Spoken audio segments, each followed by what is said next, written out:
You're getting ready to hear the first group, or the first panel of Group 3.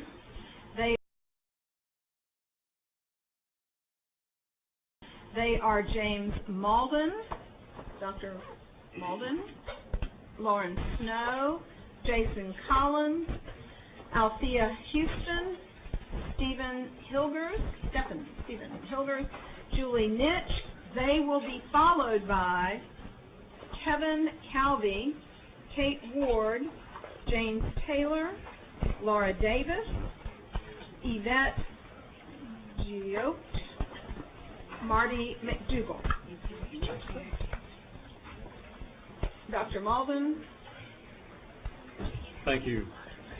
Senators, I'm Jim Malden. I'm an obstetrician gynecologist from Longview. And by the way, all of you need to stretch your legs so you won't get blood clots.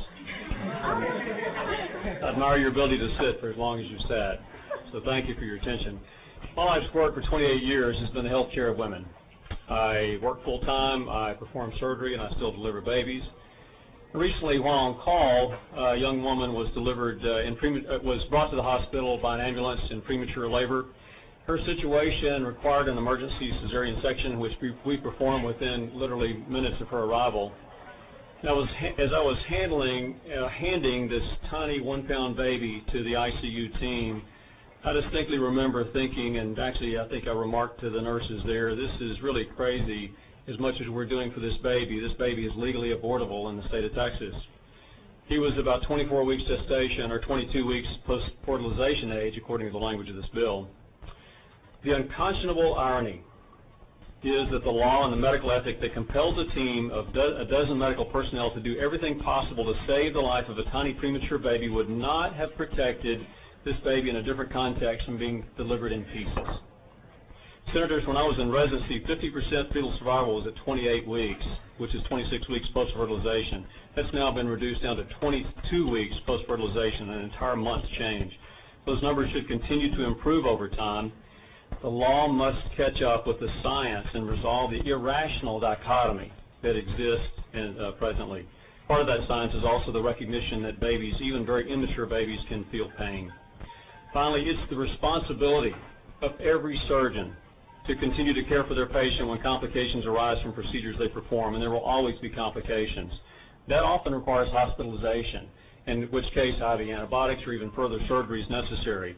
Without hospital privileges, other physicians are left to take care of an abortion provider's most serious complications. By requiring privileges, not only would there would be continuity of care, but the peer review processes of the hospital will be brought to bear and ensure quality. Your time, sir. Thank you. Lauren Snow. Thank you. My name is Lauren Snow.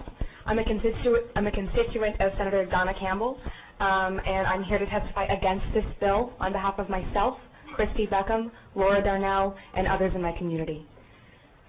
I've heard SB1 supporters say that they are protecting the health and safety of women.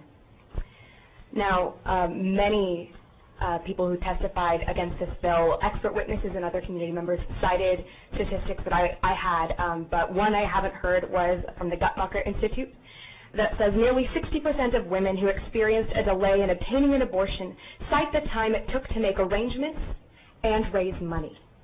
Now, if 37 of our 42 abortion clinics were to shut their doors, that would greatly increase the burden of women who would have to travel great distances, hundreds of miles. My friend Christy Beckham had this to say: because of the state of Texas budget cuts 2 years ago, I was laid off from my job as a public school teacher. Shortly thereafter, with no health insurance, I went to Whole Woman's Health in San Antonio, where I was able to receive well woman care and the treatment I needed to tend to a miscarriage. Now, I am all in favor of ensuring that women seeking abortions have the best standards of care available. And if the state mandates these clinics be upgraded to ASCs, please provide funding for the upgrades. If you don't, then this bill disproportionately burdens poor and rural area women, who will be shut out of not only abortion care, but well woman exams, cancer screenings, and birth control. 9 months ago, I lost my health insurance, and so I may be needing the services of these clinics very soon. I fear that my sisters in El Paso and on the border would not be able to receive the only health care many of them can afford. It is frightening when a legislative body does not see the correlation between access to women's health care and unplanned pregnancy. Women who are not provided with means to prevent pregnancy will get pregnant. Thank you. Thank you. Jason Collins?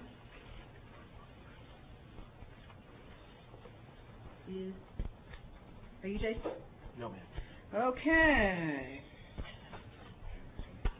There are only 5 people here. Is Jason Collins in the room? Okay, we're going to show Jason Collins as being in favor of the bill but not being here to provide oral testimony. And we will move to Alita Houston. Yes, thank you. Go ahead.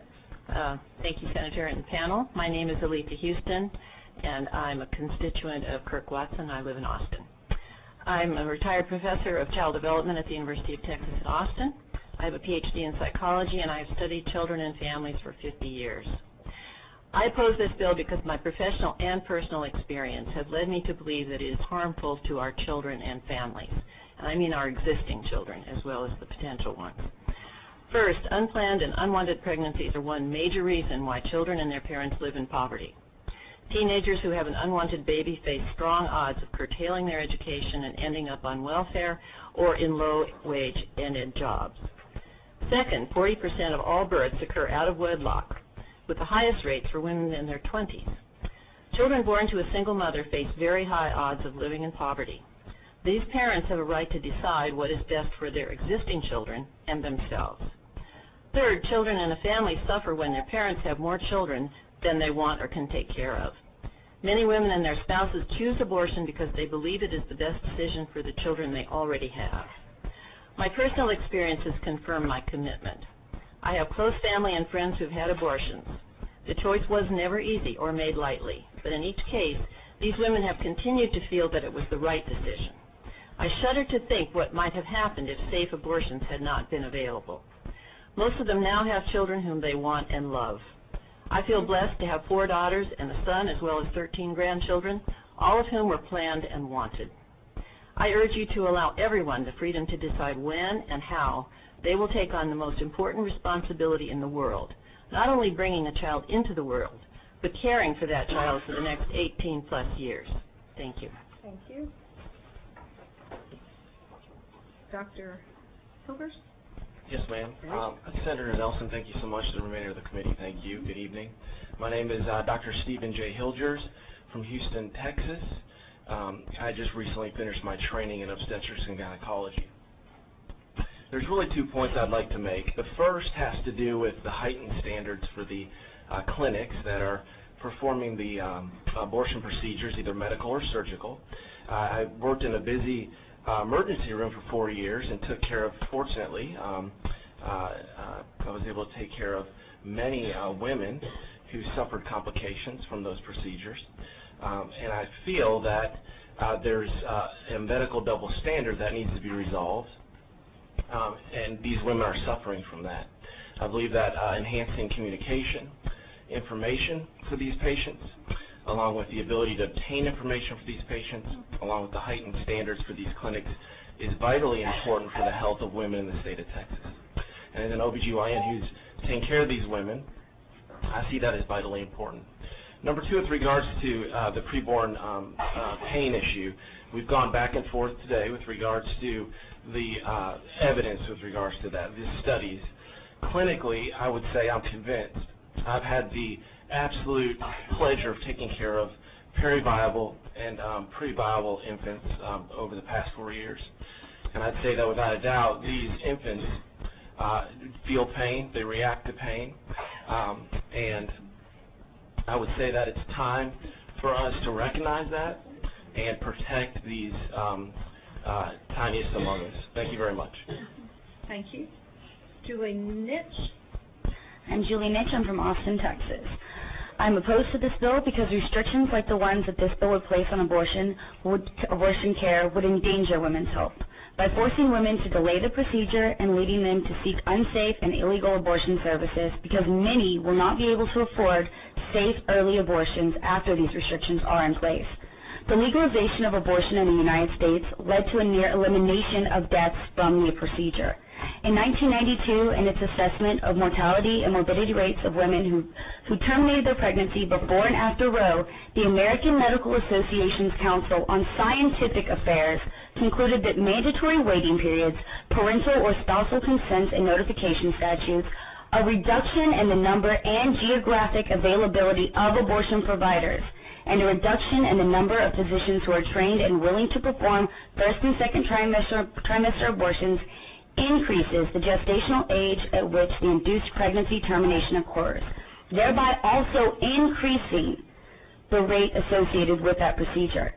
The fact is that the decriminalization of abortion in the United States has led to tremendous gains in protecting women's health. Studies of abortion services worldwide found that abortion-related deaths are rare in countries where the procedure is legal, accessible, and performed in early pregnancy by skilled providers, as it is in Texas now. As all scientific evidence demonstrates, abortion is not a medical problem here. It may be against some religious doctrines, but political beliefs are supposed to be based on fact, not faith. The fact is that these restrictions will have an adverse effect on the health of many Texas women, especially low income.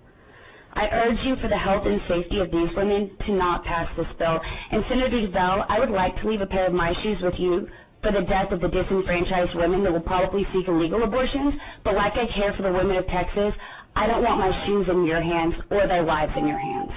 Thank you to this panel. Thank you. You can leave out that door. The next